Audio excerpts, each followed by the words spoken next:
Il est 13 h. Madame, Monsieur, bonjour et merci de nous avoir choisis pour vous informer au sommaire de ces mercredis.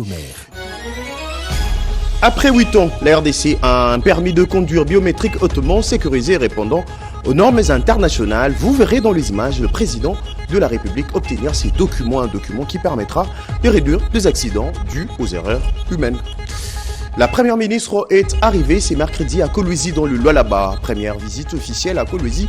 Participation également à la cérémonie d'ouverture du Katanga Business Meeting, un forum économique rassemblant des investisseurs pour discuter le développement industriel et minier dans l'espace Grand Katanga. À suivre également à la une de votre édition de Kemnon de Mino Congo bloque la circulation selon les habitants du quartier Bassoko dans la commune de Ngalema qui lance un SOS aux autorités. SOS à suivre dans le développement. Madame, Monsieur, voilà tout pour les sommaires. Le président de la RDC obtient son permis de conduire biométrique. Après 8 ans, la RDC a enfin un permis de conduire hautement sécurisé. Félix Tshisekedi a par la même occasion visité les installations de la société en charge de la production de ces documents. On commence avec Gulin Kabalundi, Roger Diaye et Bobo Musungu. Au siège de la Commission nationale des délivrances des permis de conduire dans la commune de la Gombe, un requérant spécial a fait son entrée dans l'après-midi de ce mardi 13 mai 2025 pour l'obtention de son permis de conduire. Accueilli sur place par le vice-premier ministre, ministre des Transports, Voies de communication et désenclavement, le président de la République Félix Antoine Tshisekedi Tshilombo, premier citoyen du pays, est venu prêcher par l'exemple. Entouré de la première ministre et des quelques membres du gouvernement, le chef de l'État, guidé par les prestataires de la SPC, Société des permis de conduire, a respecté la procédure en 5 étapes définies par la CONADEP, Commission nationale des délivrances des permis de conduire. Il a avant tout retiré son formulaire devant lui permettre de passer les tests. Sur un écran tactile, il a réussi avec brio son test théorique en répondant à une série de questions. La pratique a été réalisée sur un simulateur de conduite. Sa note excellente lui a ouvert la voie à l'enrôlement biométrique. Soucieux d'offrir aux Congolais un document sécurisé, le président de la République a reçu des prestataires des assurances quant à la fiabilité et la sécurité de ce permis de conduire.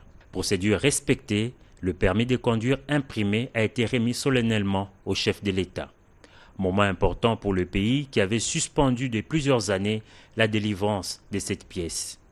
Ces permis de conduire intègrent une puce électronique et répond aux standards internationaux. L'exemple donné, quelques membres du gouvernement ont séance tenante emboîté le pas. Un pas qui devrait être suivi par tous les citoyens pour circuler en toute légalité.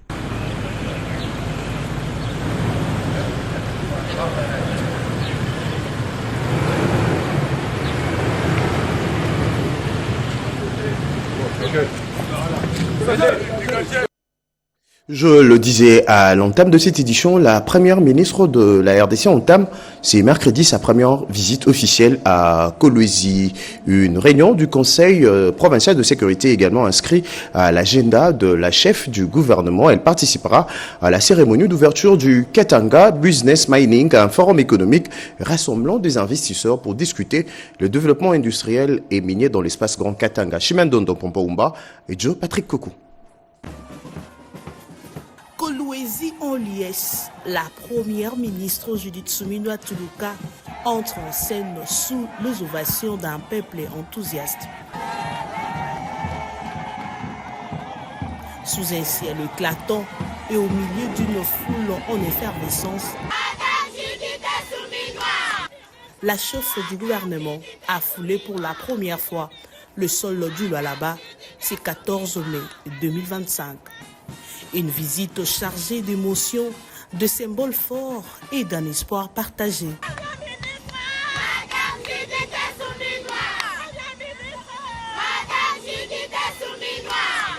À son arrivée à l'aéroport de Kolwezi, elle a été accueillie par les autorités locales et diverses composantes de la société civile venues exprimer leur soutien à sa vision de développement.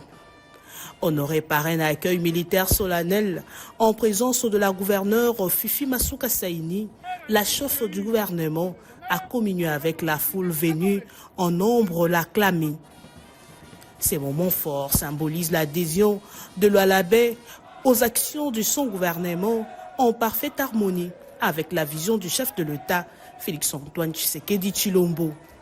Plusieurs voix de la société civile ont salué l'engagement de la première ministre, en particulier en faveur de l'inclusion de femmes et du développement local. La première journée de la chef de l'exécutif central est rythmée par des rencontres clés, de visites des infrastructures en construction et va se clôturer par sa participation à l'ouverture officielle du Katanga Business Meeting 2025.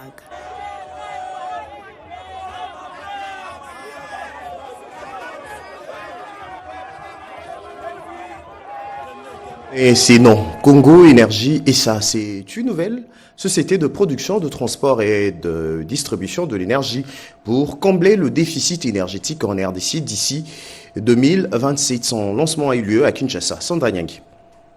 L'énergie, un des facteurs de développement, est actuellement en déficit dans la province du Congo central, comme partout dans le pays. 200 MW disponibles sur les 600 dont a besoin la province. Alors, comment combler le gap de 400 MW? La Chambre de commerce et de l'industrie du Congo central, à travers ses administrateurs, saisissent l'opportunité et mettent en œuvre Congo Énergie SA, une société de droit congolais dans le but de produire, de transporter et de distribuer de l'énergie électrique au Congo central, mais aussi dans toute la République. Un motif de satisfaction pour le PCA de cette entreprise, Félix Amouna, qui a remercié les 30 actionnaires pour leur détermination à faire de la province un véritable fer de lance de l'économie congolaise.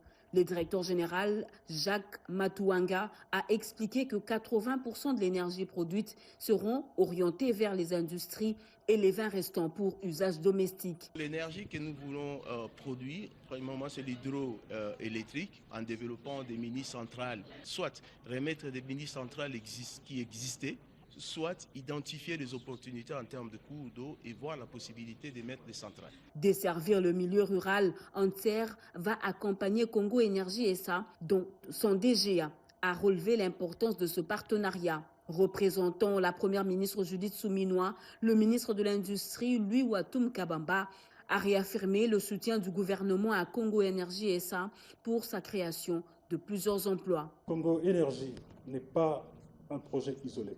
Il s'inscrit dans une dynamique plus large, celle de la RDC qui se réinvente, qui croit en ses territoires, qui mise sur ses ressources internes et qui place l'énergie au centre de son développement. Bientôt, d'autres projets permettant de combler le déficit énergétique dans la province seront lancés.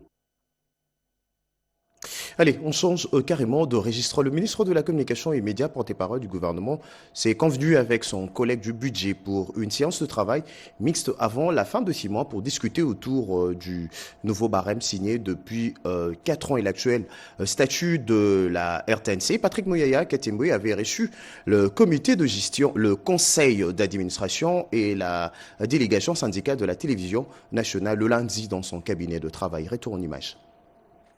Autour du ministre de la Communication et Médias, le conseil d'administration et la délégation syndicale de la RTNC. Durant 4 heures, le ministre a une fois de plus passé en revue les revendications de ses médias publics et déploré les insultes proférées à l'endroit de l'autorité. Devant le ministre, la délégation syndicale représentée par son président a énuméré 4 doléances, à savoir barème, redevances, CNSS, soins de santé, et d'autres matières. On a été là pour échanger avec son Excellence, Monsieur le ministre. C'est comme ça que j'ai dit, c'est un début de négociation et ça va se poursuivre. Déterminé à trouver des solutions pour le personnel de la RTNC sur toute l'étendue du territoire national, le ministre Patrick Mouyaya s'est convenu avec le ministre d'État, ministre de Budget, pour organiser une séance de travail mixte avant la fin de 6 mois pour échanger autour du nouveau barème signé depuis 4 ans et l'actuel statut de ces médias publics. S'agissant du paiement de 16 mois d'arriéré de l'ancien barème équivalent à 25%, le ministre de la Communication a mis en place une commission mixte composée de la direction générale et de quelques membres du syndicat pour échanger avec les experts du ministère du Budget pour qu'un calendrier sur les modalités de paiement soit mis en place. Prenant la parole sur le même sujet, la directrice générale de la RTNC, Sylvie Elengue-Nyembo, a indiqué que lors de récents échanges avec les experts du budget et de finances, il a été convenu que le 4 mois de 2024 seront incessamment payés et d'autres mois s'en suivront. Quant à la redevance, le ministre a précisé qu'en accord avec la Direction générale de douane et assises, ils ont un serveur du logiciel dans son cabinet pour suivre de près les monitorings des opérations douanières en rapport avec la part de la RTNC. À propos de la retraite du personnel ayant dépassé l'âge légal de 35 ans de service, le ministre a précisé qu'il faut que toutes les conditions soient réunies pour que cela s'y fasse de manière voulue par le chef de l'État Félix Tshisekedi. Il a instruit la direction générale de la RTNC et le président de la délégation syndicale de mettre en place une commission qui ira s'entretenir avec le responsable de la Caisse nationale de sécurité sociale au sujet de la retraite, surtout de la part patronale non versée par l'État depuis 2 années. Tout à fait. Autre chose, l'université Bel Campus à Kinshasa a honoré le président de la Cour constitutionnelle, Dieudonné Kamuleta, au cours d'une cérémonie académique. Un diplôme honoris causa lui a été remis. Edith Chala.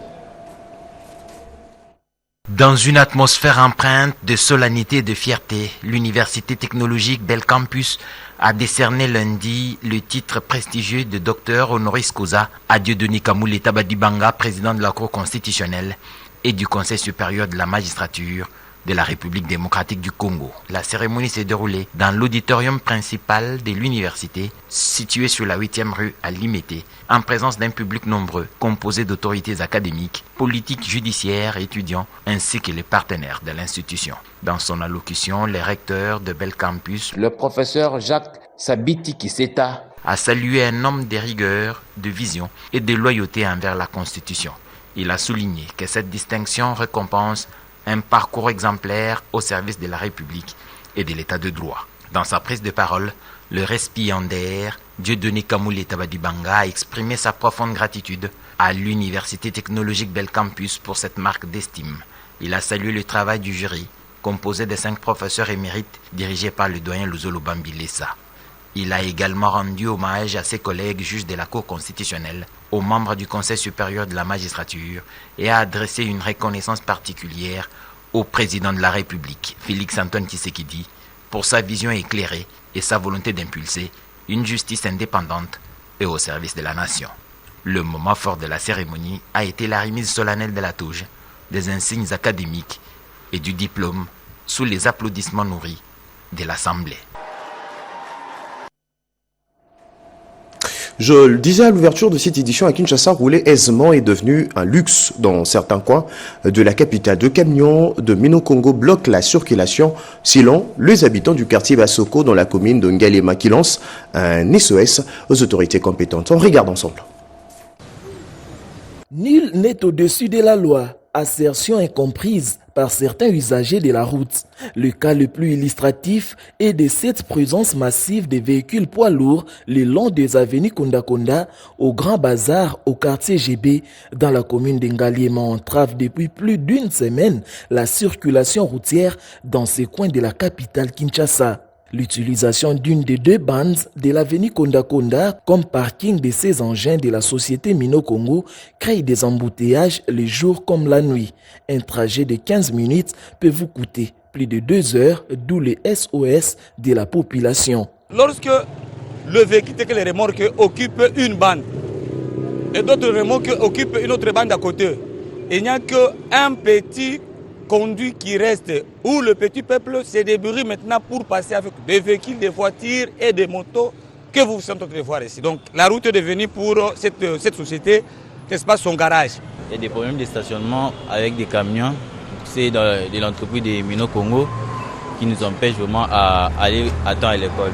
Au croisement des avenues Kondakonda, Massamba et Oya, aux alentours de la société Mino-Congo, plus de 50 remorques stationnées depuis quelques semaines et occupent une bande sur cette avenue, à en croire la population qui déplore l'anarchie et le non-respect du règlement d'ordre public par cette entreprise. Les engins de cette société de farine se sont appropriés la chaussée comme zone de stationnement et la voie s'est rétrécie. Cette situation occasionne des embouteillages tout le jour durant plus d'une semaine. Nous invitons les autorités à intervenir. Les habitants de GB dénoncent cette invasion devenue récurrente qui rend difficile la circulation des transports en commun. Les embouteillages à Kinshasa relèvent aussi des problèmes comportementaux. Il faut que nous fassions un travail aussi là-dessus. De son côté, la société Mino Congo a rejeté sa responsabilité à en croire son chargé de communication, refusant de paraître. Pour lui, ces camions appartiennent à une autre société, pas à Mino Congo. Dans l'actualité également, le géomètre de la RDC a fêté le 62e anniversaire de leur existence depuis 1963 en Ituri. Cette célébration a été marquée par une campagne de sensibilisation et conscientisation sur le rôle de géomètre dans la bonne gouvernance foncière et une rencontre sportive a clôturé cette célébration. Junior Selemani.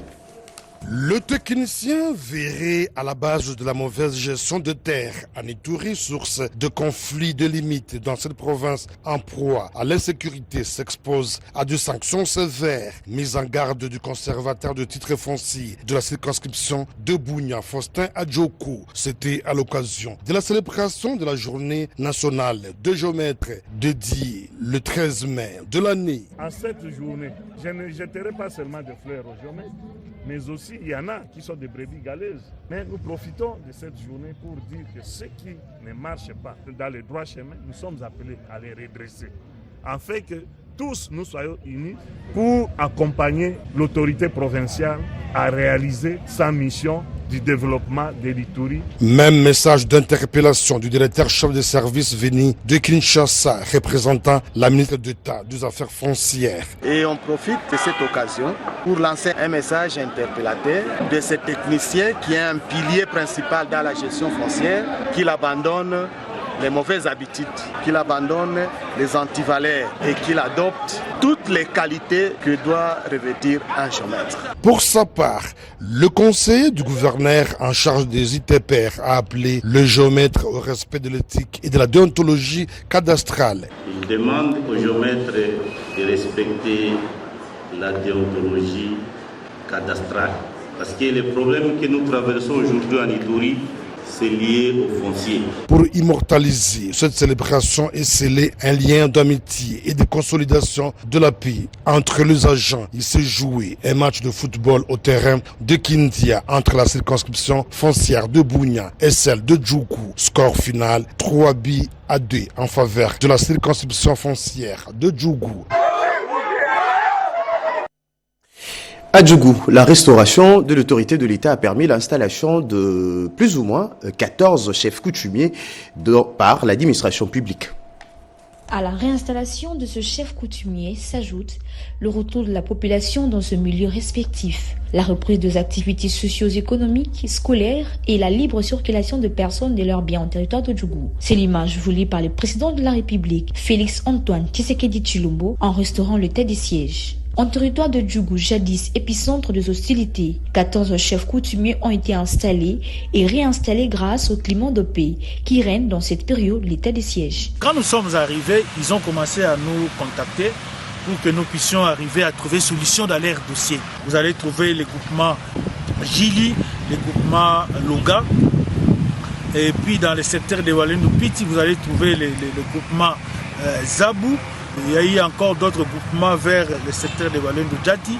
Et là, il y avait le groupement Beti, il y avait le groupement Chili. Tous ces gens-là qui ont été suspendus, avec l'avènement de l'état de siège, nous avons réhabilité tous ces gens-là qui étaient suspendus illégalement. Occasion pour l'administrateur du territoire de Djougou de lancer un appel particulier à tous les habitants de Djougou à la culture de la paix en vue de pérenniser la calmie qui s'observe actuellement sur toute l'étendue de ces territoires. Aujourd'hui, lorsque nous sommes en train d'évaluer la situation sécuritaire dans le territoire de Djougou, nous constatons qu'il y a une amélioration totale. Pourquoi nous disons une amélioration?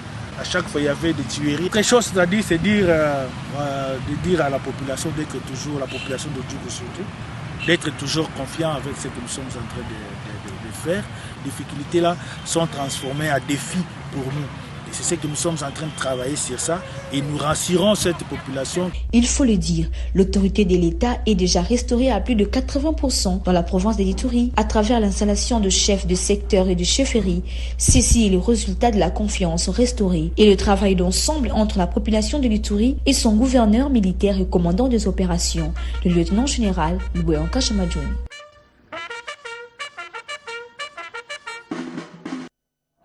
Vous allez corriger avec nous, ces 14 chefs coutumiers ont été installés par l'administration militaire. D'un chapitre à un autre, autonomisation de la femme de maraîchère d'une paroisse que nous allons découvrir en Richu de Zingran agricole pour leur autonomisation. Anastasie Doumbou.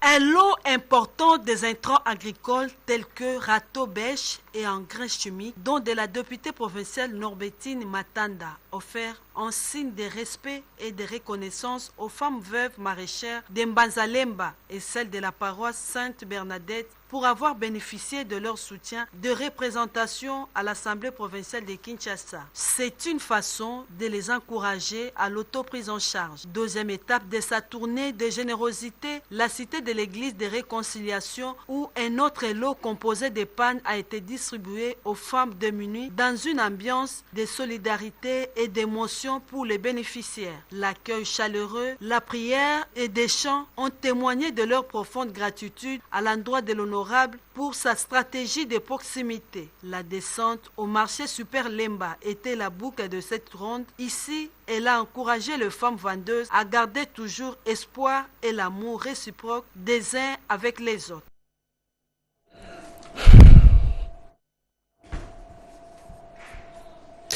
Dans le secteur de médias, l'intelligence artificielle gagne du terrain. Comment utiliser à bon escient ces technologies dans la Chopo?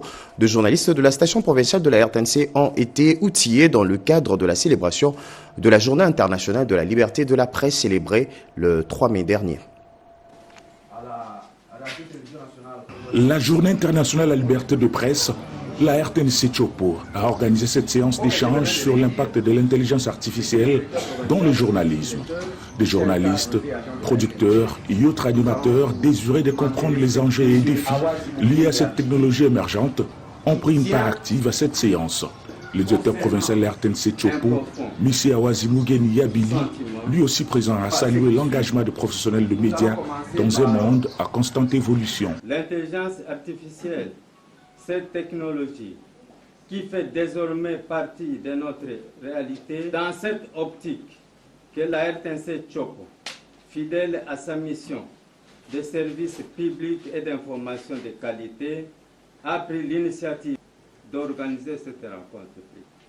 Elle a pour but de nous permettre, en tant que professionnels des médias, de mieux comprendre ce que l'intelligence artificielle représente pour notre travail.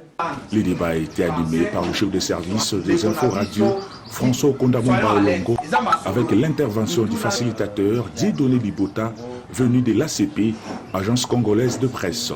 Les participants ont salué cette initiative qui marque une avancée vers l'adaptation des médias publics à l'ère numérique, déclare-t-il. Dans un climat studié et interactif, la RTNC Chopo se positionne ainsi l'avant-garde de l'innovation médiatique en République démocratique du Congo. Par ailleurs, M. Abili a tenu à exprimer sa gratitude envers les autorités du pays, notamment le chef de l'État Félix-Antoine Tshisekedi Tshilombo, pour sa vision éclairée en matière de la liberté de presse et de la transformation numérique. Elle a également salué le ministre de la Communication et Médias, Patrick Mouyaya, pour son engagement dans la modernisation du secteur, ainsi que Mme Sylvie Lengue-Niembo, directrice générale de l'RTNC, pour son leadership et son soutien au développement des compétences des agents et cadres de la chaîne nationale. Et puis ces titres, le pasteur de différentes églises de l'ECC du Grand Équateur deviennent révérends. Le pourquoi avec Mimi Etaka.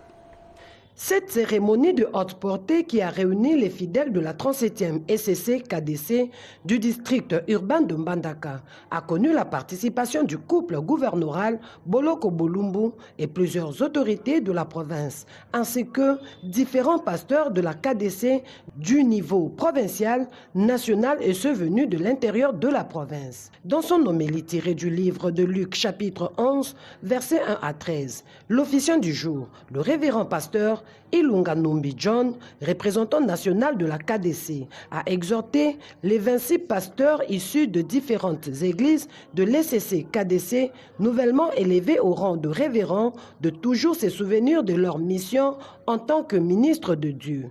Dans son mot de circonstance, le gouverneur Boloko Bolumbu Bobo a encouragé ses serviteurs de Dieu à conduire à bon port les brebis dont ils ont la lourde responsabilité. L'occasion faisant le larron, le chef de l'exécutif provincial de l'Équateur a invité le fidèle de la KDC à se ranger derrière le chef de l'État, Félix Antoine Tshisekedi Tshilombo, qui ne ménage aucun effort pour ramener la paix à l'est de la RDC. Avant de les inviter à l'amour de la patrie, notons que ce culte d'ordination, célébré au temple de gloire La Borne, a été agrémenté par l'union de chantres de la 37e KDC.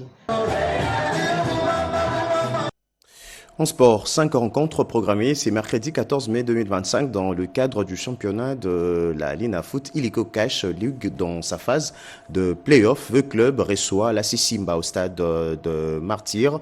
Le FC Tanganyika croisera Don Bosco à Lubumbashi. Les autres rencontres dans ces récits de Jason Basakissa. Avec toujours les mêmes intentions, faire un très bon match et avoir un bon résultat à la fin. Voilà l'état d'esprit. On est prêt pour en découdre avec l'équipe des Aigles du Congo. C'est l'état d'esprit. On joue tous nos concurrents.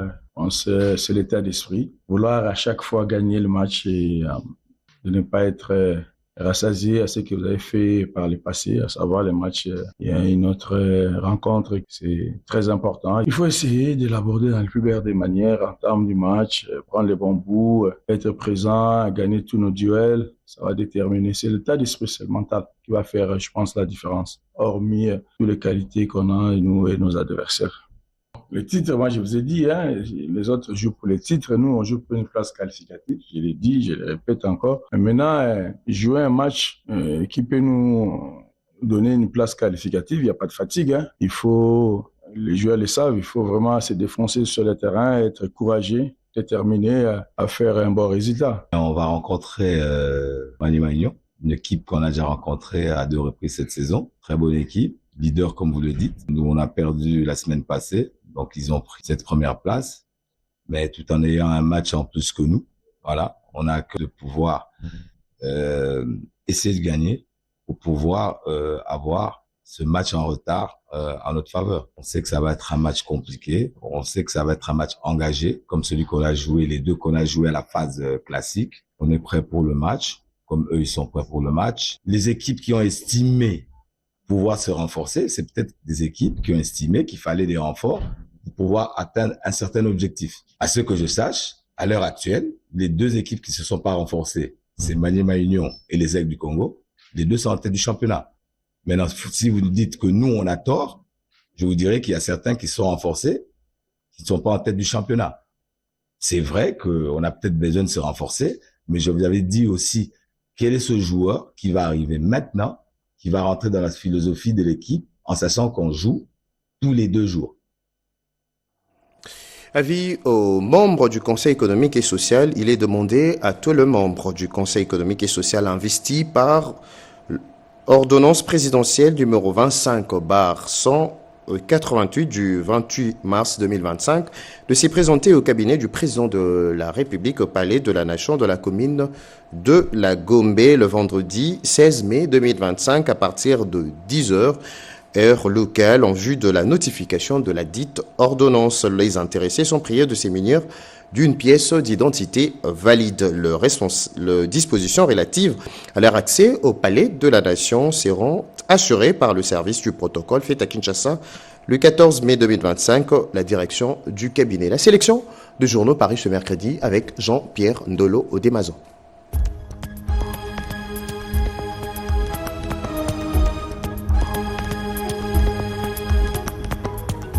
Bienvenue mesdames, messieurs à cette revue de presse du mercredi 14 mai 2025. Bouclage du 1-23 à Goma, au moins 80 présumés militaires FARDC et Wazalendo aux arrêts, annonce Mediacongo.net. Une soixantaine de militaires présumés FARDC, une vingtaine de combattants Wazalendo ainsi que des présumés criminels ont été présentés mardi 13 mai 2025 par les services de sécurité du 1-23 au stade de l'unité de Goma. Ces derniers auraient été interpellés au cours des divers bouclages effectués ce même mardi dans la partie nord de la ville notamment à Kilinjiwe et Turunga. Ces vastes opérations de bouclage menées par les militaires armés suscitent des réactions et le mécontentement au sein de la population locale. Fizi, Sud Kivu, le bilan des inondations à Kasaba s'alourdit à 114 morts, révèle le quotidien. Le village de Kasaba, dans le territoire de Fizi, vit l'une des pires tragédies de son histoire. Selon Akili Bernard Cosmos, chef du secteur de Nganja, le bilan humain des inondations ne cesse de grimper, atteignant 114 morts. Les pluies incessantes qui continuent de s'abattre sur la région rendent les recherches presque impossibles. Les équipes de secours épuisées peinent à progresser dans les zones envahies par des coulées de boue où reposent encore de nombreuses personnes disparues. À Kigali, la compagnie nationale d'aviation secouée par la fermeture de l'espace aérien RD congolais, les déboires de Rwandair après des sanctions de Kinshasa, rapporte Africa News RDC.com. La fermeture de l'espace aérien RD congolais aux avions immatriculés ou opérant au Rwanda a posé d'énormes déboires à Rwandair, la compagnie nationale rwandaise d'aviation. Sa directrice générale, Yvonne Manzi, a avoué que l'entreprise est sérieusement handicapée par cette mesure de Kinshasa prise en février pour riposter contre le soutien avéré du pays de Kagame aux rebelles du 1-23. Kinshasa, un serviteur de Dieu succombe à la foudre sur le site de prière de Mangingingue, titre info27.cd. Le décès de Moïse Senga, jeune prédicateur congolais frappé par la foudre lors d'une retraite spirituelle à Mangingingue, interpelle autant qu'il émeut. Ce drame met en lumière les risques liés à une ferveur religieuse vécue sans encadrement ni sécurité, d'après le premier témoignage relayé notamment par le journaliste Steve Mbouyi sur les réseaux sociaux. Le serviteur de Dieu aurait été foudroyé alors qu'il participait à une retraite spirituelle de 3 jours. À toutes et à tous, merci de nous avoir suivis. L'actualité reste en continu en français, en lingala, en swahili, en chulubo, en kikongo sur la RTNC, la RTNC.cd. N'hésitez surtout pas à nous visiter sur notre page Facebook. À toutes et à tous, bonne journée.